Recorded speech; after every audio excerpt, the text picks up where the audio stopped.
बिस्मिल्लाहिर्रहमानिर्रहीम। आज हम एक्सरसाइज नंबर 3.6 जो सेकंड ईयर की बुक है उधर से करेंगे। तो ये वाले क्वेश्चन सेम पिछले ही क्वेश्चंस की तरह के हैं, सिर्फ इसके अंदर ना एक नई चीज़ है, वो ये है कि इंटीग्रल के साथ लिमिट दी गई है। अगर आपको इंटीग्रल के साथ लिमिट दी गई हो तो फिर आपने इनको किस तरीके से सॉल्व करना है वो मैं आज आपको समझाऊँगा। मसलन ये अब लिखा हुआ है एक्स स्क्वायर प्लस 1, इसका हमने इंटीग्रल लेना है। तो एक्स स्क्वायर को लिखा, इसके साथ इंटीग्रल और डी एक्स लिख लिया, और इसके साथ क्या लिखा हुआ है 1 लिख के इंटीग्रल और डी एक्स लिख लिया। अब इसकी लिमिट क्या है 1 से 2, तो इधर भी हमने 1 से 2 लिख लेना और इधर भी 1 से 2 लिख लेना। अब ये जो एक्स स्क्वायर है इसका अगर हम इंटीग्रल लें तो हमें पता है कि x का ये बेस है, यानी कि ये जो 2 के नीचे लिखी हुई ये बेस है, और इसका डेरिवेटिव 7 होना चाहिए, यानी कि x का डेरिवेटिव क्या होता है 1। अब अगर इसका डेरिवेटिव 7 मौजूद हो तो इसकी पावर में 1 का इजाफा करते हैं और उसी से डिवाइड कर देते हैं, ये बन जाता है x³ डिवाइडेड बाय 3 बन जाता है। तो इसको हमने इस तरीके से लिख लेना, और ये जो साथ ना यूँ सीधी लाइनें लगा कर इसकी लिमिट लिख देनी। ऊपर 2 लिखा तो ऊपर 2 लिख देना, नीचे 1 लिखा तो नीचे 1 लिख देना। अब इसी तरह 1 का इंटीग्रल क्या होता है x, तो इधर हम x लिख देंगे, और फिर ये जो 2 और 1 लिखा है इसको हमने इसी तरह इधर लिख देना। अब इससे अगला स्टेप में आपने क्या करना है, ये जो नीचे लिखा है ना 3, इस 3 को बाहर निकाल लेना। जब बाहर निकालेंगे तो ये मान जाएगा 1/3, तो इधर सिर्फ क्या बचेगा x³। क्या बचना x³। अब आपने ना ऊपर वाली लिमिट इस जगह पर लिखनी है, यानी कि 2 की पावर 3, फिर आपने फार्मूले का माइनस लगाना है। ये जो माइनस है ये किसका है, फार्मूले का। फिर इसी x की जगह आपने नीचे वाली लिमिट लिखनी है, यानी कि 1 की पावर 3, यानी कि एक बार ऊपर वाली लिमिट फिर माइनस फिर नीचे वाली लिमिट आपने x की जगह पुट करनी है। तो ये बन जाएगा 2 की पावर 3, फिर माइनस फार्मूले कर 1 की पावर 3। इसी तरह ये प्लस है तो इधर प्लस लिख देंगे। अब ये वाला 2 इस x की जगह पर आएगा, एक बार ऊपर वाली लिमिट फिर माइनस फिर ये नीचे वाली लिमिट इस जगह पर लगा देनी है। तो इसके ऊपर ये 2 नहीं लिखा हुआ, खाली ये क्या आएगा 2 - 1 आ जाएगा। अब 2 का क्यूब कितना होता है 8, फिर -1 का क्यूब 1, 8 - 1 कितना आ जाएगा 7, 2 - 1 ये कितना आ गया 1। तो अब 7 को 1 से मल्टीप्लाई करेंगे, 7 × 1 = 7 और नीचे आ जाएगा 3, और ये बन जाएगा 7/3 + 1। फिर हमने इसका एलसीएम लेना है, इसके नीचे कुछ नहीं है तो हम क्या लिखेंगे 1 लिखेंगे। 1 और 3 का एलसीएम 3 होता है, तो इस 1 ने इधर मल्टीप्लाई होना है और इस 3 ने इधर मल्टीप्लाई होना है। तो ऊपर यानी कि इस जगह पर सिर्फ एलसीएम लिया तो इसका आंसर आ जाएगा 10/3, इसका आंसर होगा। अच्छा, अब इसके साथ के जो मज़ीद क्वेश्चन है उन्हें हम देख लेते हैं। अब ये लिखा हुआ है x की पावर 1/3 + 1, और साथ इसकी लिमिट उन्होंने कितनी दी हुई है -1 से 1। अब इसका हमने 2 इंटीग्रल बना लिए, फर्स्ट टर्म का इंटीग्रल, सेकंड टर्म का इंटीग्रल। इसकी बेस कितनी है x, और x का डेरिवेटिव साथ मौजूद है यानी कि 1 है। तो अब इसकी पावर में 1 का इजाफा कर देंगे, यानी कि 1/3 + 1, और इसी चीज़ से डिवाइड कर देंगे, साथ लिमिट लिख लेंगे। जब 1/3 + 1 करेंगे तो इसका आंसर आएगा 4/3। कितना आएगा 4/3। तो वो जो नीचे वाला 3 है ना उसने ऊपर आ जाना, यानी कि डिवाइडेड बाय के नीचे डिवाइडेड बाय में कोई रकम हो तो वो ऊपर आ जाती है। ये 4/3 का जो 3 है वो ऊपर आ गया, और इसकी पावर कितनी बन गई x की पावर बन गई 4/3, और साथ आपने लिमिट लगा ली। और इसी तरह 1 का इंटीग्रल x है तो आपने x लिख दिया, साथ लिमिट लगा ली। अब ये जो 3/4 है ना इसको आपने बाहर निकाल लेना, तो 3/4 बाहर आ गया, तो इधर क्या बचा x की पावर 4/3। अब ये जो है ना x की पावर 4/3, इसकी जगह x की जगह एक बार ऊपर वाली लिमिट लिखोगे, फिर माइनस लिखोगे, फिर नीचे वाली लिमिट लिख लोगे x की जगह, और साथ एक आप ये एक ब्रैकेट लगा लो, फिर प्लस लिखा, फिर इधर एक और आप ब्रैकेट लगा लो, और इस ब्रैकेट में आपने क्या करना है x की जगह ऊपर वाली लिमिट, ये फार्मूले का माइनस, और फिर ये नीचे वाली लिमिट आपने x की जगह लिख लेनी है। फिर आगे इसको आप सिंप्लीफाई कर लें। अच्छा, उससे जो नेक्स्ट क्वेश्चन है उसको अगर हम देखें तो इसके अंदर लिखा हुआ है -2 से 0, -2 से 0 ये लिमिट है 1/2x - 1 होल का स्क्वायर। अब जब पावर दी होती है ना तो इसको आपने ऊपर ले जाना, ऊपर जाकर इसकी पावर कितनी हो जाएगी -2 हो जाएगी। अब आपने देखना है ये इसकी बेस है, क्या बेस का डेरिवेटिव साथ मौजूद है या नहीं। तो इधर इसका डेरिवेटिव साथ मौजूद नहीं है, इसका डेरिवेटिव होगा 2, क्योंकि 2x है ना, 2x का डेरिवेटिव 2 और -1 का डेरिवेटिव 0, तो इसका मतलब इधर 2 होना चाहिए। तो आप क्या करोगे 2 से मल्टीप्लाई करोगे डिवाइड करोगे, बेशक 2 इधर लिख लो या इस साइड पर लिख लो। तो ये हमने 2 से मल्टीप्लाई और डिवाइड किया। अब इसका डेरिवेटिव साथ मौजूद है, तो अब हम क्या करेंगे, इसकी पावर में 1 का इजाफा कर लेंगे। तो इधर एक स्टेप कम है, मैं इधर आगे हल कर देता हूँ। यहाँ आ जाएगा 1/2। अब ये जो है ना इंटीग्रल ख़त्म हो जाएगा। तो इंटीग्रल को ख़त्म करके ना यूँ आप सीधी लाइनें लगा लो और इधर आप लिख लो लिमिट -2 से 0। अब इसकी जो पावर होगी ना 2x - 1, इसकी पावर कितनी हो जाएगी, -2 + 1। और यही चीज़ आपने नीचे लिखनी है, -2 + 1। तो अब इसकी पावर बनेगी -1, वो नीचे आके क्या हो जाएगी, +1। और ये जो होगा ना -1, इसको हम ऊपर लिख लेंगे, यानी कि ये आंसर आएगा -1 डिवाइडेड बाय 2x - 1 और इसकी पावर 1। वो -1 थी, वो नीचे आकर क्या होगी 1। अब इसके अंदर आपने क्या करना है, ये वाला माइनस भी बाहर निकाल लो। ये वाला माइनस बाहर निकाल लिया, बेशक इधर लिखा रहना तो आपकी मर्ज़ी है। तो इधर हमने बाहर निकाल लिया। अब इधर बच जाएगा 1 डिवाइडेड बाय ये चीज़। तो ऊपर वाली लिमिट इस x की जगह पुट होगी, ये जो 2 के साथ x लिखा हुआ है, तो इधर 0 लगाएंगे। फिर बाकी उसी तरह लिख लेंगे -1, ये फार्मूले का माइनस है। फिर यही सारी चीज़ लिख के ना, ये जो माइनस तो हमने बाहर निकाला हुआ है, 1 डिवाइडेड बाय 2x - 1 लिख के इस x की जगह पर आप क्या लगा देना है, नीचे वाली लिमिट -2 लिख लेनी है। तो फिर इसको आप मज़ीद सॉल्व कर लें और आपके पास इसका आंसर आ जाएगा। तो इसका फिर आंसर जो निकलना है वो निकलना है जी 2/5। अच्छा, इस नेक्स्ट क्वेश्चन देखते हैं। ये लिखा हुआ है जी स्क्वायर रूट, और स्क्वायर रूट में लिखा हुआ है 3 - x और इसके ऊपर स्क्वायर रूट है। स्क्वायर रूट का मतलब होता है पावर 1/2। तो ये हमने लिख लिया 3 - x की पावर 1/2। अब इसका डेरिवेटिव क्या होता है, 3 का 0 और -x का डेरिवेटिव -1 है। इसका मतलब -1 से आपने मल्टीप्लाई भी करना या डिवाइड करना, या 2 बार माइनस लिख लो। इधर भी -1 लिख लो और इधर भी -1 आप लिख लो। अब इसका डेरिवेटिव साथ मौजूद है, तो ये स्क्वायर रूट का मतलब 1/2 है। इसकी पावर में 1 का इजाफा करेंगे और उसी चीज़ से डिवाइड करेंगे, ये बनेगा 3/2। तो वो जो नीचे वाला 2 है वो ऊपर आ जाएगा। अब ये जो 2/3 है ना, इसको भी हमने बाहर लिख लेना है। अब ये चीज़ हमारे पास बची। अब एक बार ये जो 2 है, इसको आपने इस x की जगह पुट करना, फिर माइनस लिखना है, फिर ये -6 को इस x की जगह पुट करना। तो अगर इस जगह पर मैं आपको दिखाऊं तो सेम इसी तरह हमने किया कि ये जो है ना, एक बार आपने 2 पुट किया और एक बार आपने -6 पुट कर लिया, फिर इसको आगे आपने सिंप्लीफाई कर लेना। अच्छा, अब उससे जो नेक्स्ट क्वेश्चन है, ये लिखा हुआ है जी 2 से √5। लिमिट कहाँ से कहाँ तक है, 2 से लेकर √5 तक है x। फिर ये स्क्वायर रूट के अंदर लिखा हुआ है x² - 1। अब ये जो स्क्वायर रूट होता है, इसको हम क्या लिख सकते हैं, 1/2। अब इसके हमने ना बेस का डेरिवेटिव देखना है। इसके बेस का डेरिवेटिव है 2x, x² का डेरिवेटिव 2x और 1 का डेरिवेटिव 0। तो इसका मतलब 2x होना चाहिए, लेकिन इधर तो x है। तो फिर हमें क्या करना पड़ेगा, 2 से मल्टीप्लाई और 2 से डिवाइड करेंगे। तो फिर उससे होगा क्या, इसकी जो पावर है वो बन जाएगी 3/2, क्योंकि 1/2 है। बीच में जब +1 करेंगे तो वो बन जाएगी 3/2, और फिर आपने 3/2 से डिवाइड करना।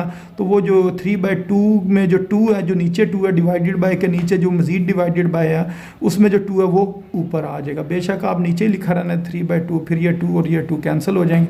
अब इसके अंदर आपने ना ये जो √5 है ना, वो x की जगह पुट करना है, फिर माइनस लिखना, फिर ये वाली लिमिट इसमें पुट कर देनी है।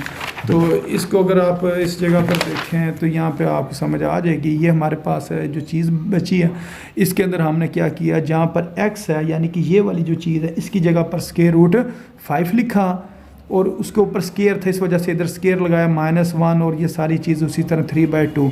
फिर ये फार्मूले का माइनस लिखा, फिर इस x की जगह पर 2 लगा दिया इस जगह पर। अब ये 2 क्या स्क्वायर बन जाएगा, क्योंकि इधर स्क्वायर है।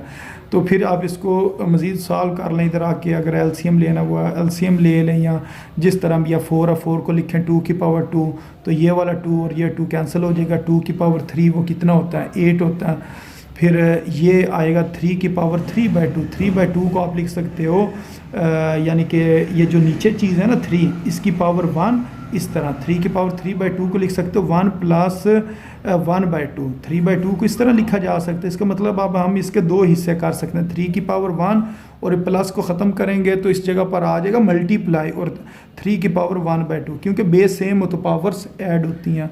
तो 3 की पावर 1 का मतलब 3 है और 1/2 का मतलब होता है स्क्वायर रूट और उसके अंदर 3 आ जाता है, यानी कि 3 की पावर 3/2 को हम इस तरह लिख सकते हैं। फिर ये वाला 3 और ये 3 कैंसिल हो जाएगा।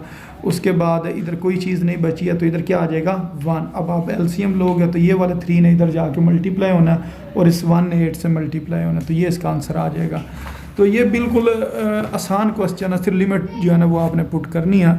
तो अब ये जो चीज़ है लिखी हुई है x² + 2 नीचे लिखा हुआ है और ऊपर क्या लिखा हुआ है x और ये साथ लिमिट दी हुई है। अब हमने ये देखना है क्या नीचे वाली चीज़ का डेरिवेटिव ऊपर मौजूद है या नहीं।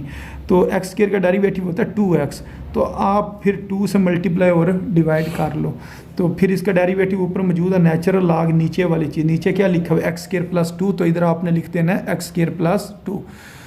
तो उसके बाद आपने लिमिट पुट करनी है। ये जो 2 है ना, एक बार आपने इस x की जगह पुट करना है तो 2 का स्क्वायर कितना हो जाएगा 4 और 4 + 2 6, और इसी तरह ये 1 इधर पुट होना है, 1 का स्क्वायर 2 यानी कि 1 का स्क्वायर 1 और +2 करेंगे तो वो कितना आ जाएगा 3।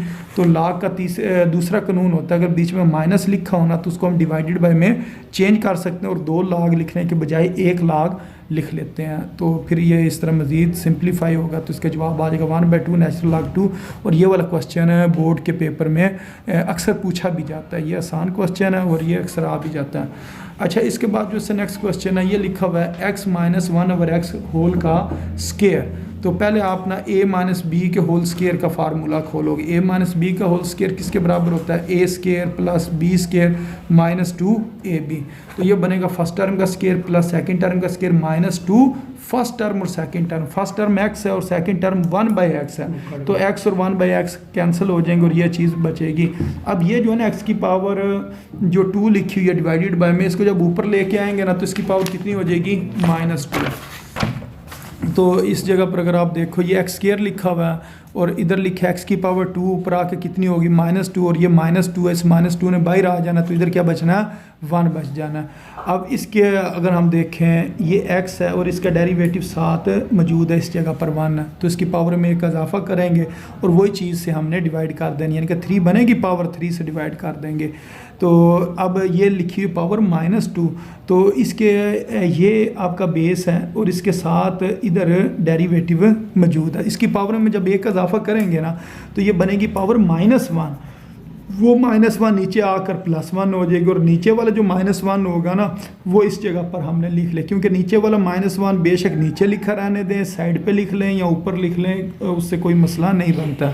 तो ये भी बस सिंपल यही इसके अंदर हमने किया। तो अब इधर अगर हम देखें x³ है तो 1/3 ने तो वैसे ही शुरू में रहना, तो ये जो 3 है ना इस जगह पर आएगा x की जगह 3 का क्यूब, फिर माइनस फार्मूले का, फिर 2 का क्यूब। 3 का क्यूब होता है 27, 3 का क्यूब का मतलब है 3 × 3 × 3, 3 3s are 9 और 9 3s are 27, तो इस जगह पर आपने क्या लिखना है 27 लिखना है। बाकी 2 का क्यूब कितना होता है 8 होता है। इसी तरह ये आपने लिख कर इनको सॉल्व कर लेना। अच्छा, उसके बाद ये वाला क्वेश्चन है, इस क्वेश्चन के अंदर मीना थोड़ा सा आपने शुरू में एक स्टेप ज़्यादा करना, वो ये करना कि ये जो चीज़ है ना इसका आपने एलसीएम ले लेना है। x + 1/2 का एलसीएम लेना। अगर हम इसका एलसीएम लें तो 2 इधर आ जाएगा, यानी कि 2x + 1 और डिवाइडेड बाय 2। वो जो नीचे वाला 2 होगा ना एलसीएम वाला, वो किधर निकाल लिया, बाहर निकाल लिया। अब ये जो स्क्वायर रूट लिखा ना, स्क्वायर रूट को लिखा 1/2। अब ये आपने देखना ये जो चीज़ है क्या इसका डेरिवेटिव साथ मौजूद है इस जगह पर या इस जगह पर, तो ये अगर हम देखें ना तो इसका डेरिवेटिव साथ मौजूद है। x² का डेरिवेटिव 2x और x का डेरिवेटिव 1 और 1 का डेरिवेटिव 0, वो लिखने की ज़रूरत नहीं होती है। अब इसका डेरिवेटिव साथ मौजूद है, इसकी पावर में 1 का इजाफा करेंगे तो वो बन जाएगा 1/2 से कितना हो जाएगा 3/2। तो फिर हम नीचे भी लिखेंगे 3/2, तो वो जब ऊपर लिखा जाएगा ना तो वो 2/3 हो जाएगा, वो नीचे वाला 2 ऊपर आ जाएगा। तो उसके बाद ये वाली चीज़ें इसी तरह बाहर ही रहेंगी। अब ये जो 1 है ना इधर भी पुट करना और इधर भी पुट करना, यानी कि सेम ये चीज़ लिख के इस जगह पर आपने अपर लिमिट यानी ऊपर वाली जो लिमिट है वो आपने पुट की, फिर माइनस लिखा, फिर आपने लोअर लिमिट पुट करनी है इधर भी और इधर भी। ये 2 जगह पर आपने लोअर लिमिट पुट कर दी और ये सारी चीज़ बाहर थी, इस वजह से यहाँ पर ये आपको एक ब्रैकेट ज़्यादा लगानी पड़ेगी। अब ये 1 का क्यूब 1 का स्केयर 1 ही है, फिर ये 1 ये कितना हो गया 1 + 1 + 1 यानी कि 3 हो गया, 3 की पावर 3/2।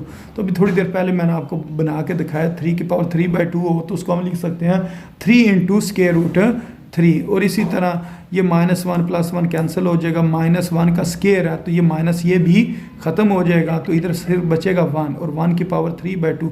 1 की कोई भी पावर हो वो 1 ही होता है, यानी कि 1 को जितनी बार मर्जी आप लिख लो वो क्या रहता है 1 ही रहता है। तो यानी कि उसको मल्टीप्लाई आपने करना होता है, पावर का मतलब है इसको इतनी बार मल्टीप्लाई करना, 2 बार करो 5 बार करो, या कोई फ्रैक्शन में चीज़ लिखी हो तो वो 1 नहीं होता। तो फिर ये वाला 2 और ये वाला 2 कैंसिल हो गया, फिर ये जो नीचे वाला 2 है इसको आप अंदर दोनों टर्म के साथ मल्टीप्लाई कर दो तो ये आपके पास आंसर आ जाएगा √3 - 1/3 इसका आंसर होगा। अच्छा, उसके बाद जो इससे नेक्स्ट क्वेश्चन है उसे देख लेते हैं। वो लिखा हुआ है जी 1 / x² + 9 × dx। ये जो 9 है ना इसको लिखेंगे 3 का स्केयर, तो ये तो वही फॉर्म बन गई जो 1 / x² + a² या a² पहले लिखा हो या बाद में लिखा हो तो वो बराबर होता है। यानी कि अगर यूँ लिखा हो ना 1 / x² / a² × dx तो इसका आंसर होता है 1/a। फिर हम लिखते हैं tan 1 x/a, तो इधर a क्या है 3, तो हम लिखेंगे 1/3 tan 1 x/3 और साथ ये लिमिट यही वाली ना इस तरह सीधी लाइनें लगाकर आपने लिख लेनी है। 1/3 कांस्टेंट अब बाहर निकाल दो, अब इधर आपने लिमिट पुट करनी है। एक बार इसको यानी कि यूँ ब्रैकेट लगाई ना, इस x की जगह पर 3 लगाना, फिर माइनस, फिर ये x की जगह पर क्या पुट करना 0, तो 3 ने 3 से कैंसिल हो जाना, इधर आ जाएगा 1। tan 1 1 जो है ना वो बराबर होता है 45 के, यानी कि π/4 के, यानी कि tan 45 के ऊपर जवाब कितना आता है 1 आता है। तो tan 1 1 करोगे तो कितना आ जाएगा 45 को लिखते हैं π/4 और ये 0/3 का मतलब 0 होता है और tan 1 0 वो 0 के ही बराबर होता है। तो ये ऊपर पाई ने 1 से मल्टीप्लाई होना पाई हो जाएगा और 3 ने जब 4 से मल्टीप्लाई होना तो 12 इसका आंसर आ जाएगा। ये भी इंपॉर्टेंट क्वेश्चन है। अच्छा, उसके बाद जो इससे नेक्स्ट क्वेश्चन है वो लिखा हुआ है आपके पास जो इंटीग्रल है उसकी लिमिट है π/6 से π/3 और cos t × dt। पहले वाले सवाल x में थे, ये अब t में आ गया। तो ये भी इंतहाई आसान क्वेश्चन है। cos का इंटीग्रल क्या होता है साइन, तो ये cos इसका इंटीग्रल साइन और साथ आपने लिमिट लगा दी। इसमें नहीं माइनस लगाना है, cos का वो डेरिवेटिव माइनस साइन होता है, लेकिन cos का इंटीग्रल प्लस साइन होता है। फिर आपने ये लिमिट एक बार इस t की जगह पुट करनी है, फिर एक बार ये वाली जो लोअर लिमिट है ये बीच में पुट करनी है और दरमियान में क्या लिखना माइनस। π/3 का मतलब है 60, तो साइन 60 बराबर होता है √3 / 2 और साइन 30 वो बराबर होता है 1/2। फिर इसका आप एलसीएम लो और आंसर आ जाएगा। अच्छा, अब ये जो क्वेश्चन है ना ये बात का तो लॉन्ग क्वेश्चन में भी पूछे जाते हैं, तो इसके अंदर आपने क्या करना, ये हमारे पास यानी कि क्वेश्चन दिया हुआ है cos theta + sin theta / 2 cos square theta. तो इसको एक बार फर्स्ट टर्म के नीचे डिवाइड करो और एक बार सेकंड टर्म के नीचे डिवाइड कर लो, फिर इसको मज़ीद सिंप्लीफाई करो। cos थीटा ऊपर स्क्वायर के साथ काट के 1/cos आएगा, 1/cos किसके बराबर होता है सीकेंट के, और ये जो नीचे 2 लिखा है इसको 1/2 लिख कर हमने बाहर लिख लिया। अब ये वाला नीचे वाला 2 ये बाहर आ गया, sin/cos tan और 1/cos, क्योंकि 2 cos हैं तो ये 1/cos क्या आ जाएगा सीकेंट आ जाएगा। अब ये ना एक एग्जांपल हमने की थी कि सीकेंट थीटा का इंटीग्रल क्या होता है natural log secant plus tan, ये आपने याद रखनी है वैल्यू, यानी कि सीकेंट थीटा किसके बराबर होता है इस चीज़ के बराबर होता है। ये आपकी ना एक एग्जांपल भी है सीकेंट वाली भी और कोसीकेंट वाली भी, तो ये आपने इसकी वैल्यू को याद रखना। फिर इसी तरह ये tan और सीकेंट लिखा हुआ है, तो वो मैंने आपको एक टेबल भी बना के दिया था इस तरह करके, जिसके अंदर जो हमने लिखा हुआ था सीकेंट tan, सीकेंट tan और कोसीकेंट, फिर कोसीकेंट काट। तो इसके अंदर अगर हम देखें tan और सीकेंट है ये ऊपर वाली लाइन के अंदर, tan और सीकेंट है ऊपर वाली लाइन को अगर हम छुपा लें दो चीज़ों को, पीछे क्या बचेगा सीकेंट थीटा बचेगा। तो इसका मतलब इसका जवाब क्या होगा tan × सीकेंट का जवाब क्या होता है सीकेंट थीटा। अब आपने इसके अंदर ना ये थीटा की जगह पर एक बार π/4 पुट करना है, इधर भी और इधर भी, फिर माइनस लिखना है, फिर ये लोअर लिमिट आपने दोनों जगह पर पुट कर देनी है। इसी तरह ये π/4 एक बार इस जगह पर आएगा, फिर माइनस लिखोगे और फिर 0 साल ब्रैकेट लगा लेनी, क्योंकि 1/2 बाहर भी लिखा हुआ। तो इस जगह पर ये हमने ना लिमिट वगैरह पुट कर दी। अब सीकेंट 45, सीकेंट उल्ट होता है कास का, कास 45 होता है 1/2, तो 1/2 का रेसिप्रोकल लें तो उसके यानी कि 1/√2, और इसका जब रेसिप्रोकल लेंगे √2/1 आएगा, नीचे वाला 1 लिखने की ज़रूरत नहीं है, तो √2 इसका जवाब आएगा। और tan 45 वो 1 के बराबर है। सीकेंट 0, सीकेंट उल्ट होता है कास का, तो कास 0 क्या होता है 1, तो सीकेंट 0 का मतलब 1/1 यानी कि वो भी 1 होगा। और इसी tan 0 वो 0 के बराबर है, यानी कि ये आपने वैल्यूज़ लगा कर इसको सिंप्लीफाई कर लेना। अच्छा, अब उससे जो नेक्स्ट क्वेश्चन है इसको अगर हम देखें तो ये लिखा हुआ है cos cube theta into D theta. जो क्यूब है ना उसको आपने लिख लेना स्केयर और बगैर स्केयर के, यानी कि इसकी पावर 1 है और इसकी पावर कितनी है 2 है। अब ये जो कास स्केयर है इसको चेंज कर लेना 1 माइनस साइन स्केयर, क्योंकि हमें पता है cos square theta plus sine square theta ये किसके बराबर होता है 1 के बराबर होता है, और कास स्केयर थीटा ये बराबर हो जाएगा 1 माइनस साइन स्केयर थीटा के। तो जिस जगह पर cos square 1 minus sine square theta जो है ना वो हम लिख सकते हैं। अच्छा, दूसरा कास थीटा इसी तरह आ गया। अब इस कास थीटा को अंदर दोनों टर्म्स के साथ हमने क्या किया, मल्टीप्लाई किया, ये चीज़ बन गई। अब इंटीग्रल इसका भी लेना और इसका भी इंटीग्रल ले लेना। तो इस जगह पर अगर हम देखें तो इंटीग्रल दोनों का ले लिया। अब कास का इंटीग्रल होता है साइन और साथ लिमिट लगा ली। अब जो वो साइन स्क्वायर लिखा हुआ था ना उसको आपने यूँ ब्रैकेट बनाकर ऊपर लिख लिया। अब साइन का डेरिवेटिव आगे मौजूद है, क्योंकि साइन का डेरिवेटिव क्या होता है कास कार इंटीग्रेशन रहे हैं, लेकिन हमने साथ डेरिवेटिव पूरा करना होता है। इसका डेरिवेटिव यानी कि साइन का डेरिवेटिव होता है कास थीटा, वो साथ मौजूद है। इस वजह से इसकी पावर में 1 का इजाफा करेंगे, यानी कि 3 बन जाएगी और 3 से ही हमने डिवाइड कर देना। तो ये बाद में ये जो नीचे वाला 3 है इसको 1/3 लिख के या 1/3 लिख के इसको हमने बाहर लिख लेना। बाकी हमने लिमिट पुट करनी। और tan π/6 का मतलब है यानी कि साइन π/6 का मतलब है साइन 30 डिग्री, और साइन 30 बराबर होता है 1/2 के। बाकी ये आपने जो वैल्यूज़ पुट करके इसका आंसर निकाल देना। अच्छा जी, उसके बाद जो इससे नेक्स्ट क्वेश्चन है ये लिखा हुआ है cos 4, यानी कि cos की पावर कितनी है 4t इंटू डी टी। तो इस पावर 4 को हमने लिखना है स्केयर और उसके ऊपर मज़ीद स्केयर, यानी कि cos स्केयर t और फिर ब्रैकेट बना के उसके ऊपर t, क्योंकि पावर के ऊपर पावर हो ना तो वो मल्टीप्लाई होती है। अब ये वाला मैंने आपको कहा था याद रखना है कि cos स्केयर थीटा या साइन स्केयर थीटा की वैल्यू क्या होती है। जो cos होता है ना cos स्केयर वो होता है 1 plus cos 2 theta divided by 2। तो इसमें t है तो इधर हम क्या लिख देंगे t लिख देंगे। तो ये वाली वैल्यूज़ आपको भूलनी नहीं चाहिए। एक दफ़ा मैं दोबारा लिख देता हूँ cos square theta plus sine square theta ये किसके बराबर होता है 1 के। अच्छा, इसकी अपनी क्या वैल्यू है, इसकी वैल्यू होती है 1 plus cos 2 theta divided by 2, और साइन स्केयर थीटा ये होता है 1 minus cos 2 theta divided by 2। अच्छा, इसको अगर मैं लिखूँ ना मज़ीद अगर मैं लिखूँ तो ये क्या बनेगा 1/2 plus cos 2 theta divided by 2, और ये क्या बनेगा 1/2 minus cos 2 theta divided by 2। ये और ये कैंसिल हो जाएंगे और ये बीच में प्लस है तो इधर क्या आ जाएगा प्लस 1/2 वो कितना बन जाता है 1 बन जाता है। तो इसकी वैल्यू कितनी होती है 1 होती है। तो ये आपने फ़िलहाल ये वाली जो चीज़ है ना ये वाली इसको याद रखना कि cos स्केयर थीटा किसके बराबर होता है 1 plus cos 2 theta divided by 2। तो अब इधर t लिखा हुआ तो इस वजह से इधर हमने क्या लिख देना t लिख देना। अब ये जो होल स्केयर है ना ऊपर वाली टर्म का भी है नीचे वाली टर्म का भी है, तो ये बनेगा फर्स्ट टर्म का स्केयर प्लस सेकेंड टर्म का स्केयर प्लस 2 फार्मूले का फर्स्ट टर्म और सेकंड टर्म। तो इधर फर्स्ट टर्म 1 है और सेकंड टर्म ये है, तो वो उसको यानी कि सॉल्व करने के बाद ये आंसर आएगा। और 2 का स्केयर कितना होता है 4। ये जो 4 है ना ये बाहर आ जाएगा। अब यहाँ आपने ब्रैकेट लगानी है क्योंकि ये 4 सारी रकम में से बाहर आ रहा है, इस वजह से ये ब्रैकेट आपको लगानी पड़ेगी। फिर ये इंटीग्रल आप सारों के लिख लो। इधर ये वाला जो दूसरा नंबर वाला है ना इसको आखिर में लिखा हुआ है, यानी कि ये वाला आखिर में आ गया और ये वाला इधर आ गया। अच्छा, अब 1 का इंटीग्रल क्या होगा विद रिस्पेक्ट टू टी हो जाएगा और बाकी इसी तरह लिमिट आ जाएगी। ये वाला 2 बाहर आ जाएगा। साइन का इंटीग्रल क्या होगा cos का इंटीग्रल साइन होगा। और इसका ये जो एंगल है ना 2t इसका जिस टाइम आप डेरिवेटिव लोगे वो आएगा 2, तो इसमें उससे मल्टीप्लाई नहीं करते हैं उससे डिवाइड करते हैं। इधर आपने 2 से डिवाइड भी करना है। इस जगह पर आपने गलती नहीं करनी है कि इसके एंगल का भी डेरिवेटिव लेना और एंगल के डेरिवेटिव से इधर मल्टीप्लाई नहीं बल्कि इंटीग्रेशन में क्या करते हैं डिवाइड करते हैं।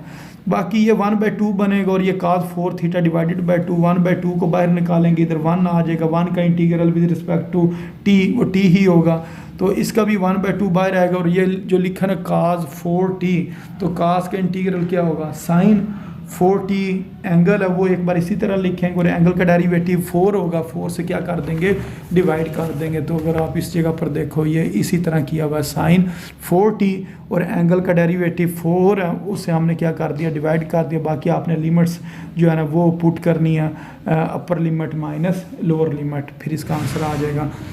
उससे आगे लिखा हुआ है cos square theta into sine theta into D theta और लिमिट है 0 से π/3। तो ये जो cos स्क्वायर है इसको आप होल का स्क्वायर बना लो इस तरह। अब इसका डेरिवेटिव साथ मौजूद होना चाहिए, लेकिन इसका डेरिवेटिव तो माइनस साइन है और ऊपर क्या लिखा हुआ है, साइन। तो फिर क्या करना पड़ेगा, इधर ब्रैकेट लगा कर एक माइनस इधर लगा लेंगे और एक माइनस बाहर लिख लेंगे, यानी कि एक -1 इधर लिखेंगे और एक माइनस इस जगह पर लिख लेंगे। अब इसकी पावर में एक का हम इजाफा कर सकते हैं और उसी से हम डिवाइड कर सकते हैं, और ये वाला 3 भी बाहर आ जाएगा क्योंकि इसको भी बाहर निकालो। अब ये जो है ना cos क्यूब थीटा, अब थीटा की जगह π/3 लगाएंगे और होल का क्या बना लेंगे, क्यूब, और इसी तरह 0 थीटा की जगह पर 0 पुट करेंगे और इसका क्या बना लेंगे, क्यूब। अब π/3 का मतलब है 60, cos 60 होता है 1/2 और 1/2 का जिस टाइम आप क्यूब लोगे तो वो कितना बन जाएगा, 1/8 बन जाएगा। फिर इसको आपने सॉल्व कर लेना।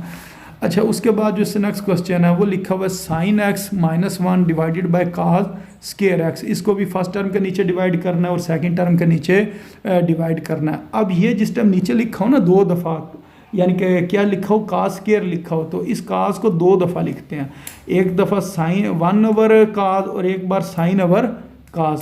तो 1/cos क्या बनेगा, सीकेंट, और sin/cos क्या बनेगा, tan बन जाएगा। और हमें पता सीकेंट इंटू tan वो SST वाले फार्मूले से, इस जगह पर भी हमने थोड़ी देर पहले भी किया कि ये वाला जो लिखा हुआ है साइन यानी कि सीकेंट इंटू tan हो तो उसका जवाब क्या होता है, सीकेंट होता है। तो इसका जवाब क्या आ जाएगा, सीकेंट और साथ लिमिट। और ये जो सीकेंट स्क्वायर है तो सीकेंट स्क्वायर भी सेम इसी के अंदर अगर हम देखें, ये क्या लिखा हुआ है, 2 बार सीकेंट सीकेंट स्क्वायर हो गया, सीकेंट स्क्वायर का डेरिवेटिव क्या होगा, tan होगा। तो इसकी जगह पर क्या लिख देंगे, tan, और फिर हमने इसकी लिमिट पुट कर देनी है। देखने में क्वेश्चन मुश्किल है लेकिन ये इंतहाई आसान क्वेश्चन है। अच्छा, उसके बाद जो इससे नेक्स्ट क्वेश्चन है, जो क्वेश्चन नंबर 27 है, वो कुछ इस तरह है कि 1 divided by 1 plus sin x, इसका हमने इंटीग्रल लेना है। अच्छा, अब इसको ना पहले आपने रैशनलाइज कर लेना है। तो 1 माइनस साइन एक्स से मल्टीप्लाई भी करेंगे, डिवाइड भी करेंगे, नीचे a plus B a minus B यानी कि a square minus B square वाला फार्मूला अप्लाई होगा। 1 माइनस साइन स्क्वायर वो किसके बराबर होगा, cos स्क्वायर के। तो इसको लिखेंगे 1/cos स्क्वायर और sin/cos स्क्वायर। तो ये हमें पता है कि ये sin/cos स्क्वायर हो ना तो 1/cos और sin/cos वो tan और सीकेंट बन जाता है, जो भी हमने पिछले क्वेश्चन में किया। तो ये चीज़ इसी तरह आ जाएगी। और सीकेंट स्क्वायर का जो इंटीग्रल होता है वो हमें पता है tan है, तो एक का tan जवाब आ जाएगा और एक का सीकेंट x आ जाएगा। फिर इसके अंदर आपने लिमिट पुट कर देनी, ये वो x की जगह ऊपर वाली लिमिट, फिर माइनस, फिर लोअर लिमिट। तो बेशक ब्रैकेट इधर लगानी है लगा ले, नहीं लगानी है तो फिर भी कोई मसला नहीं है क्योंकि बाहर कोई चीज़ नहीं लिखी हुई है। फिर इसके अंदर भी सीकेंट x की जगह π/4, फिर माइनस, फिर इस x की जगह पर 0 आपने लगा लेना। और सीकेंट π/4 का मतलब है अगर सीकेंट को उल्ट करें तो वो क्या होता है, cos 45 किसके बराबर होता है, 1/√2 के बराबर होता है। और अगर सीकेंट 45 हो तो फिर हमने इसका रेसिप्रोकल लेना है, √2 डिवाइडेड बाय 1, तो नीचे वाला 1 लिखने की ज़रूरत नहीं है, तो इसका जवाब कितना आ जाता है, √2। तो इस तरह हमने इस जगह पर ये पुट कर देना और इसको सिंप्लीफाई कर लेना। अच्छा, अब ये वाला भी क्वेश्चन ना इंतहाई इंपॉर्टेंट क्वेश्चन है, ये उसके इंपॉर्टेंट होने की वजह भी आपको पता चल जाएगी। ये लिखा हुआ जी cos x divided by sin x, फिर ब्रैकेट 2 प्लस sin x। इसके अंदर आपने करना क्या है, इस sin x को कॉमन लेना, यानी कि ब्रैकेट में से आपने क्या चीज़ कॉमन लेनी है, sin x। इधर 2 के साथ तो साइन है या नहीं, फिर क्या होगा, वो 2 के नीचे डिवाइड हो जाएगा क्योंकि 2 के साथ तो साइन लिखा नहीं हुआ। तो फिर ये हम क्या कर देंगे, 2 के नीचे sin x लिख देंगे और ये जब साइन बाहर जाएगा तो इधर क्या आ जाएगा, 1 आ जाएगा। तो अब इसको आपने ना थोड़ी सी इसको रीअरेंज भी करना। मसलन ये जो sin x है ना डिवाइडेड बाय में, इसको लिखेंगे 1/sin, और ये जो cos है ना, इस cos को sin x के ऊपर लिखना, ठीक है। और ये 2 अलहदा कर लिया और 1 डिवाइडेड बाय साइन एक्स लिख लेना, यानी कि 2 डिवाइडेड बाय साइन एक्स को क्या लिखना, 2 को अलहदा लिखना और साइन एक्स को लिखना 1 ओवर साइन एक्स और साथ लिख लेना +1। अब ये जो चीज़ बनेगी ना 1 ओवर साइन, तो यह क्या बन जाएगा कोसिकेंट। काज ओवर साइन ये क्या बन जाएगा काट। तो ये वाली ये भी ऊपर चली जाएगी चीज़ और ये वाली चीज़ भी ऊपर चली जाएगी। अब नीचे क्या बचेगा, ये ब्रैकेट बचेगी। ब्रैकेट में क्या आ गया 2 और 1 ओवर साइन एक्स किसके बराबर है कोसिकेंट एक्स की, और साथ ये क्या आ गया +1 आ गया। अब आपने ये देखना है क्या इसका डेरिवेटिव ऊपर मौजूद है या नहीं। अगर हम कोसिकेंट का डेरिवेटिव लें ना किसका, इसका ये जो शुरू में लिखा हुआ है 2 कोसिकेंट एक्स, कोसिकेंट का डेरिवेटिव होता है माइनस कोसिकेंट इंटू काट, माइनस कोसिकेंट इंटू काट। अब इसके साथ 2 लिखा हुआ तो इसका मतलब ऊपर 2 भी आना है। एक ऊपर 2 नहीं है और साथ माइनस नहीं है, 2 चीज़ें कम है, यानी कि इधर ऊपर क्या होना चाहिए -2 होना चाहिए और 1 का डेरिवेटिव तो 0 है। तो इसका मतलब -2 से ऊपर मल्टीप्लाई करेंगे और डिवाइड करेंगे। तो अगर हम इस जगह पर देखें तो ये हमने क्या किया -2 से मल्टीप्लाई किया और -2 से डिवाइड किया। बेशक माइनस आप नीचे लिख लो या ऊपर लिख लो, यहाँ साइड पे लिख लो, आपकी मर्ज़ी है। अब इसका डेरिवेटिव ऊपर मौजूद है तो इस वजह से इसे हम क्या कहेंगे नेचुरल लॉग, ये जो नीचे लिखा हुआ है natural log 2 into cosecant x +1 और साथ ये लिमिट आ जाएगी π/2 से π/6। तो फिर अब इस x की जगह एक बार अपर लिमिट पुट करेंगे, फिर माइनस लिखेंगे, फिर इस ये सारी चीज़ लिख कर इस x की जगह पर हमने ये लोअर लिमिट पुट कर देनी है। तो ये है कोसिकेंट π/2, π/2 का मतलब होता है 90। तो कोसिकेंट 90 ये उल्ट है साइन 90 का, साइन 90 होता है 1 और कोसिकेंट 90 1 डिवाइडेड बाय 1 वो भी क्या हो जाएगा 1 हो जाएगा। 2 इंटू 1 वो 2 ही हो जाएगा, 2 + 1 ये 3 हो जाएगा। इसी तरह इसको आपने सॉल्व कर लेना तो ये इसका आंसर आ जाएगा। तो इसके अंदर जो शुरू वाली स्टेप है ना कि आपने पहले कॉमन लेना है, कॉमन लेने के बाद ये जो फॉर्म बनानी है ना, यही इस क्वेश्चन की सबसे अहम चीज़ है जिसकी वजह से ये क्वेश्चन पेपर में पूछा जाता है। उसके बाद इसकी कुछ एग्जांपल्स हैं, इस एक्सरसाइज से पहले जो कुछ एग्जांपल्स थी अब उन्हें देख लेते हैं। ये लिखा हुआ है जी x³ + 3x², इसका आपने क्या लेना है इंटीग्रल लेना है, लेकिन साथ लिमिट दी हुई है। तो x³ का इसको लहदा लिख लिया, x³ का इंटीग्रल क्या होगा जी, इसकी पावर में 1 का इजाफा हो जाएगा और वही पावर नीचे लिखेंगे, फिर अपर लिमिट और लोअर लिमिट इसके अंदर पुट कर देनी है। क्वेश्चन मुश्किल नहीं है, सिर्फ आपने जब लिमिट लगानी है तो साथ +c नहीं लिखना, क्योंकि जो लिमिट वाले सवाल होते हैं उसमें +c नहीं लिखा जाता है। जिस इंटीग्रल में लिमिट नहीं होती है उसमें हम c लिखते हैं। अब ये अगर हम देखें ऊपर पावर ज़्यादा है और नीचे पावर कम है, ऊपर पावर ज़्यादा और नीचे पावर कम है, तो इसको ना या तो अगर आप चाहो ना डिवाइड कर लो, ठीक है डिवाइड कर लो फिर भी ठीक है, नहीं तो इस तरीके से भी सॉल्व करोगे फिर भी सॉल्व हो जाएगा। अगर हम इसको डिवाइड कर लें मसलन x² + 1 को इधर लिखते हैं और ये जो चीज़ है ना x + 1 इसको इधर, अब ऊपर क्या लिखना है, इसकी भी बड़ी रकम लेनी है, इसकी भी बड़ी रकम लेनी है।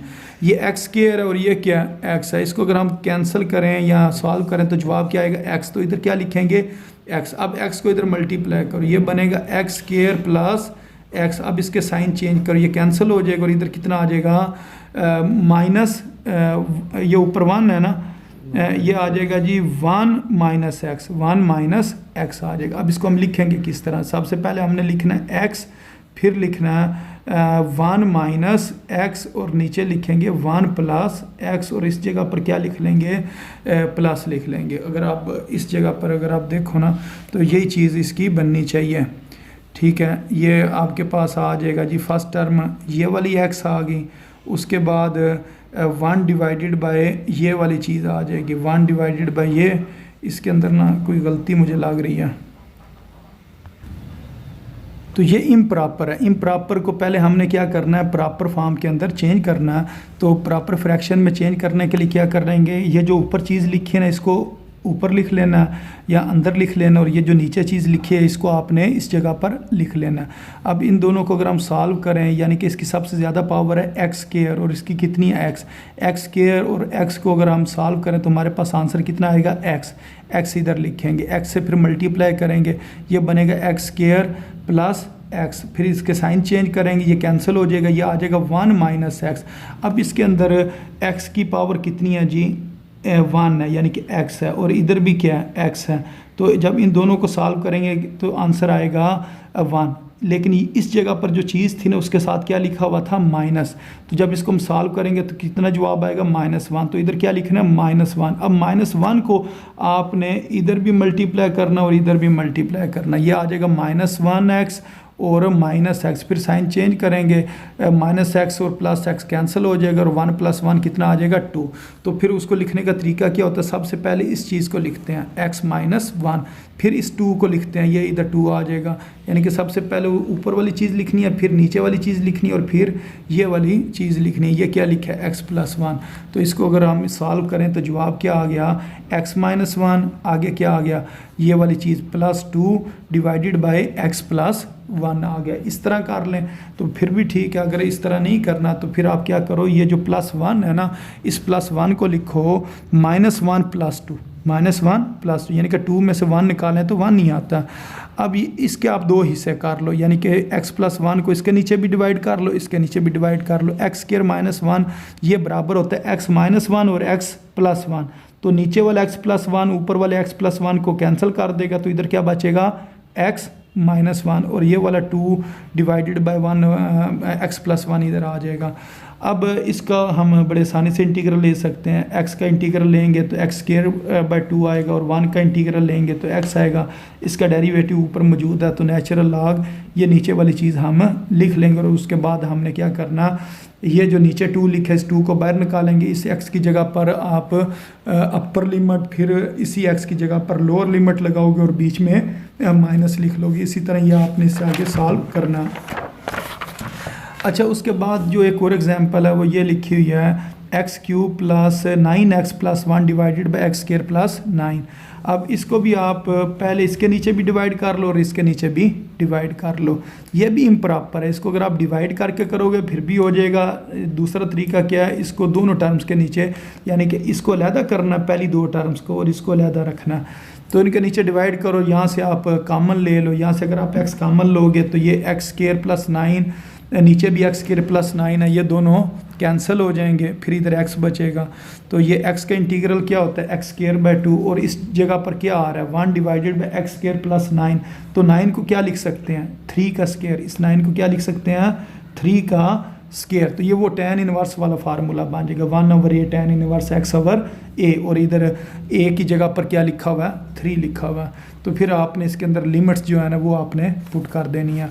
अच्छा, उसके बाद एक ये भी एग्जांपल है, ये लिखा हुआ है सीकेंट x, फिर ब्रैकेट में लिखा हुआ है सीकेंट x + tan x। इस सीकेंट x को अंदर मल्टीप्लाई करो फर्स्ट टर्म के साथ और सेकंड टर्म के साथ, ये बन जाएगा सीकेंट स्क्वायर x और ये बन जाएगा सीकेंट x और tan x। तो सीकेंट स्क्वायर का इंटीग्रल होता है tan और सीकेंट इंटू tan का इंटीग्रल होता है सीकेंट। फिर इसके अंदर आपने लिमिट पुट कर देनी है। उसके बाद एक एग्जांपल, ये भी एग्जांपल नंबर 4। ये एग्जांपल जो है ना कई दफ़ा पेपर में आई है, उसकी वजह ये है, ये जो x है ना x के साथ क्या लिखा हुआ है मॉड, लाइनें सीधी लिखी हुई हैं।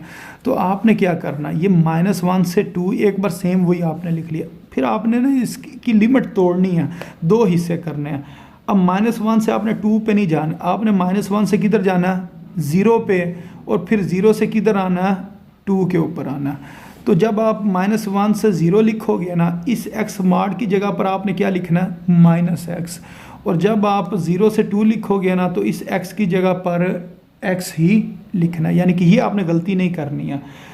एक काम क्या करना है कि लिमिट के 2 हिस्से करने हैं, -1 से 2 तक आपने किस तरह जाना है -1 से 0 और 0 से 2, और फिर जब आप -1 से 0 तक लिमिट लोगे तो इस x मॉड की जगह पर क्या लिखना -x, और जब 0 से 2 लिखोगे तो इधर क्या लिखना है +x। तो वो प्लस प्लस प्लस ही होते हैं, इस वजह से 2 प्लस हमने नहीं लिखे हैं। तो अब ये वाली जो चीज़ है ये +x और प्लस माइनस -x, ये क्या हो जाएगा 0 हो जाएगा, 0 का इंटीग्रल वैसे ही ख़त्म हो जाएगा। और ये 2x आपके पास आएगा, 2 बाहर आ जाएगा और इसकी पावर हो जाएगी x की पावर 2 डिवाइडेड बाय 2, और इसके अंदर आपने लिमिट पुट कर देनी है। तो ये वाला जो स्टेप है ना इसका, ये आपने गलत नहीं करना है, इसके आपने 2 हिस्से करना है, क्योंकि ये जो मॉड है इसके अंदर नेगेटिव वैल्यू भी होती है और पॉजिटिव वैल्यू भी होती है, और x -1 से 0 तक इसकी नेगेटिव वैल्यू होगी और 0 से आगे 2 तक इसकी पॉजिटिव वैल्यू होगी।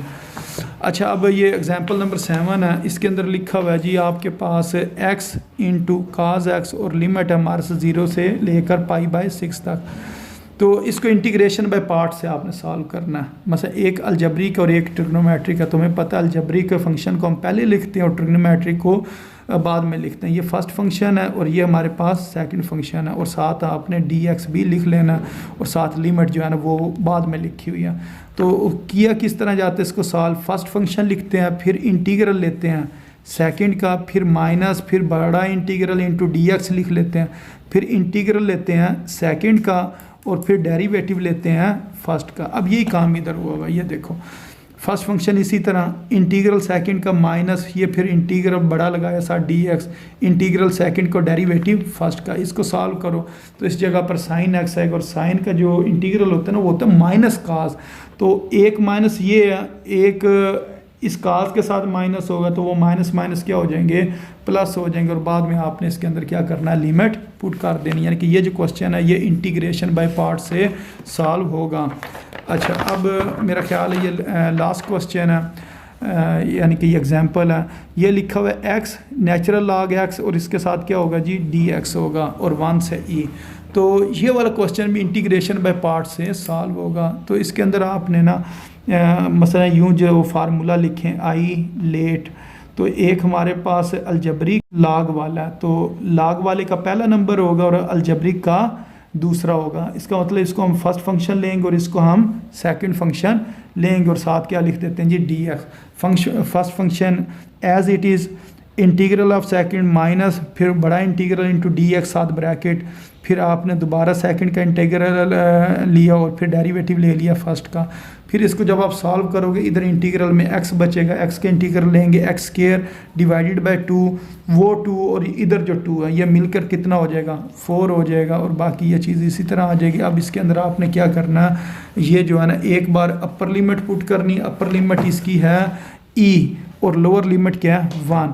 तो जिस जिस जगह पर x लिखा हुआ है, मसलन ये 3 जगह पर x लिखा हुआ है 1 2 3, तो इधर e लिखा है, इधर e लिखा और इधर e लिख लिया। ये पहले आपने इस सारी के ऊपर ना ये जितनी रकम है e पुट किया, फिर आपने फार्मूले का माइनस लिखा, फिर ये जो 1 है ना 3 जगह पर पुट होगा 1 2 और 3। ये देखो इस जगह पर आपने जब 1 का स्केयर करोगे ना तो वो 1 नहीं होगा, इस जगह पर जब 1 का स्केयर करना तो वो 1 ही होना है। फिर ये वाला 1 इस जगह पर आ जाएगा और ये वाला x स्क्वायर बाय 4 यानी कि 1/4। फिर इसको सॉल्व करोगे तो ये आपके पास इसका आंसर आ जाएगा। ये अगर मज़ीद सॉल्व करना चाहो तो 4 इसका एलसीएम आ जाएगा, e स्क्वायर प्लस 1 इसका आंसर होगा। तो उम्मीद है आपको इस एक्सरसाइज की समझ आ गई होगी।